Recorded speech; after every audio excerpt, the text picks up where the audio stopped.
ಇನ್ನು ಬಿಜೆಪಿ ನಾಯಕರಷ್ಟು ದ್ವಂದ್ವ ನೀತಿ ಯಾರಿಗೂ ಇಲ್ಲ ಅಂತ ದೆಹಲಿಯಲ್ಲಿ ವಿಧಾನ ಪರಿಷತ್ ಸದಸ್ಯ ಬಿಕೆ ಹರಿಪ್ರಸಾದ್ ವಾಗ್ದಾಳಿ ಮಾಡಿದ್ದಾರೆ.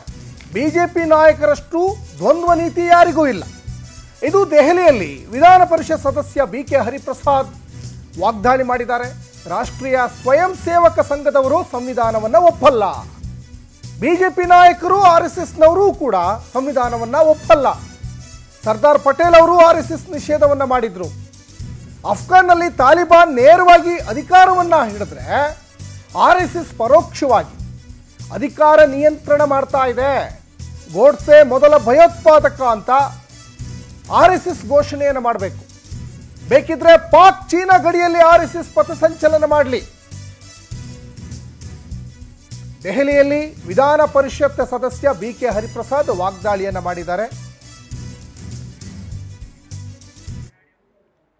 ಇವರಲ್ಲಿ ಕೇಳೋದಿಷ್ಟೇ, ಇವರು ರಾಷ್ಟ್ರಭಕ್ತರು ದೇಶಭಕ್ತರು ಅನ್ನೋ ಜನ ಮೊಟ್ಟ ಮೊದಲನೇದಾಗಿ ಇವರು 100 ವರ್ಷದ ಸಾಧನೆ ಏನು ಅಂತ ಹೇಳಿದ್ರೆ, ಮೊಟ್ಟ ಮೊದಲನೇ ಸಾಧನೆ ಏನ್ ಮಾಡಬೇಕಾಗಿದೆ ಅಂತ ಹೇಳಿದ್ರೆ, ದೇಶದಲ್ಲಿ ಮಹಾತ್ಮ ಗಾಂಧಿಯನ್ನು ಕೊಂದಂತ ನಾಥುರಾಮ್ ಗೋಡ್ಸೆಯನ್ನ ಈ ದೇಶದ ಮೊದಲನೆಯ ಭಯೋತ್ಪಾದಕ ಅಂತ ಅವರು ಡಿಕ್ಲೇರ್ ಮಾಡಬೇಕಾಗತ್ತೆ. ಜೊತೆಗೆ ಈ ರಾಷ್ಟ್ರದ ಎಲ್ಲ ಭಾರತೀಯರಿಗೂ ಸಹ, ಎಲ್ಲ ಸ್ವತಂತ್ರ ಹೋರಾಟಗಾರರಲ್ಲೂ ಸಹ ಇವರು ಕ್ಷಮಾಪಣೆ ಕೇಳಬೇಕಾಗತ್ತೆ. ಯಾಕಂತ ಹೇಳಿದ್ರೆ ಇವರು ಇವತ್ತಿಗೂ ಸಹ ಗೋಡ್ಸೆಯನ್ನ ಅವನು ಗಾಂಧಿಯನ್ನ ಕೊಂದವನು ಅಂತ ಹೇಳೋದಿಲ್ಲ, ಅವನು ಗಾಂಧಿ ಓದಾಗಿದೆ ಅಂತಾರೆ, ಮರ್ಡರ್ ಆಗಿಲ್ಲ ಅಂತ ಹೇಳ್ತಕ್ಕಂಥ ಜನ ಇವರು. ಆದ್ರಿಂದ RSS ಅವ್ರು ಮಾಡ್ಬೇಕಾಗಿರೋ ಮೊದಲನೇ ಕರ್ತವ್ಯ ಏನು ಅಂತ ಅಂದ್ರೆ, ದೇಶದ ಜನಕ್ಕೆ ಇವರು ಸಂಪೂರ್ಣವಾಗಿ ಕ್ಷಮೆ ಕೇಳಬೇಕಾಗಿದೆ. ಅದಲ್ಲದೆ ಸ್ವತಂತ್ರ ಹೋರಾಟದಲ್ಲಿ ಯಾವುದೇ ರೀತಿಯ ಪಾಲ್ಗೊಳ್ಳದೆ ಇರತಕ್ಕಂಥವ್ರಿಗೆ ಕಾಂಗ್ರೆಸ್ ಪಕ್ಷ ಅಥವಾ ಸ್ವತಂತ್ರ ಹೋರಾಟಗಾರರು ಇವ್ರಿಗೆ ಅವಕಾಶ ಕೊಟ್ಟಿದ್ದಾರೆ. ಪ್ರಜಾಪ್ರಭುತ್ವದಲ್ಲಿ ಇದ್ದು ಸರ್ಕಾರಿ ಸೌಲಭ್ಯಗಳನ್ನು ಸೌಕರ್ಯಗಳನ್ನ ತೆಗೆದುಕೊಳ್ಳಕ್ಕೆ ಅವಕಾಶ ಮಾಡಿಕೊಟ್ಟಿದ್ದಾರೆ. ಅದಕ್ಕೋಸ್ಕರ ಸ್ವತಂತ್ರ ಹೋರಾಟದಲ್ಲಿ ಪಾಲ್ಗೊಳ್ಳದೆ ಇರೋದಕ್ಕೆ ಇವರು ಅಪಾಲಜಿ ಕೇಳಬೇಕಾಗುತ್ತೆ. ನಾಸಿಕ್ ಅಲ್ಲಿ ಒಂದು ಬೋನ್ಸಾಲ್ ಮಿಲಿಟರಿ ಸ್ಕೂಲ್ ನ ಮಾಡ್ತಾರೆ.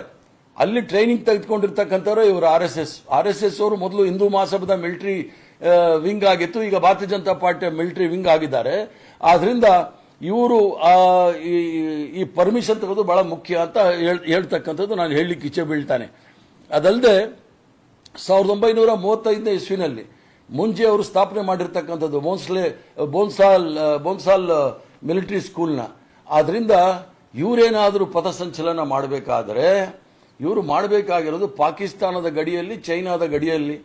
ಈ ದೇಶದಲ್ಲಿ ಯಾರಕ್ಕೋಸ್ಕರ ಭಯ ಬೀಳಿಸ್ತಾರೆ? ಈ ದೇಶದಲ್ಲಿ ಕಾನೂನಿದೆ, ಈ ದೇಶದಲ್ಲಿ ಕಾನೂನು ಮತ್ತು ಸುವ್ಯವಸ್ಥೆಯ ವ್ಯವಸ್ಥೆ ಇದೆ. ಆದ್ರಿಂದ ಇವರಿಂದ ಏನು ಕಾನೂನು ಸುವ್ಯವಸ್ಥೆ ಕಾಪಾಡಲಿಕ್ಕೆ ಆಗೋದಿಲ್ಲ. ಇವರು ಕಾನೂನು ಸುವ್ಯವಸ್ಥೆನ ಕೆಡಿಸ್ಲಿಕ್ಕೆ ಪ್ರಯತ್ನ ಮಾಡ್ತಾರೆ. ಅಂತ ವಿಚಾರಕ್ಕೆ ನಾವು ಅದಕ್ಕೆ ನಮ್ಮ ಅಬ್ಜೆಕ್ಷನ್ಸ್ ನ ಮಾಡ್ತಾ ಇರೋದು. ಪ್ರಚಾರಕರಾಗ್ಲಿ, ಸ್ವಯಂ ಸೇವಕರಾಗ್ಲಿ ರಾಜಕೀಯ ಮಾಡಬಾರ್ದು ಅಂತ RSS ಹೇಳಿದ್ರೆ ಆ ಸಂವಿಧಾನದ ವಿರುದ್ಧವಾಗಿ ಭಾರತೀಯ ಜನತಾ ಪಾರ್ಟಿಯವರೆಲ್ಲ ಇದ್ದಾರೆ. ಮತ್ತೆ ಇನ್ನೊಂದು ಕಡೆ RSS ಹೇಳುತ್ತೆ ನಾವು ಎಲ್ಲೂ ರಾಜಕೀಯದಲ್ಲಿ ಇಲ್ಲ ಅಂತ ಹೇಳಿ.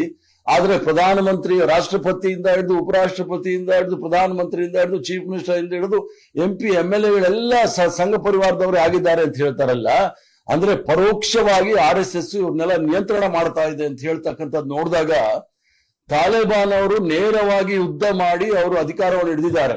ಇವರು ಪರೋಕ್ಷವಾಗಿ ಇವ್ರನ್ನೆಲ್ಲ ಮುಂದೆ ಬಿಟ್ಟು RSS ಅವರು ಅಧಿಕಾರವನ್ನು ಹಿಡಿದಿದ್ದಾರೆ.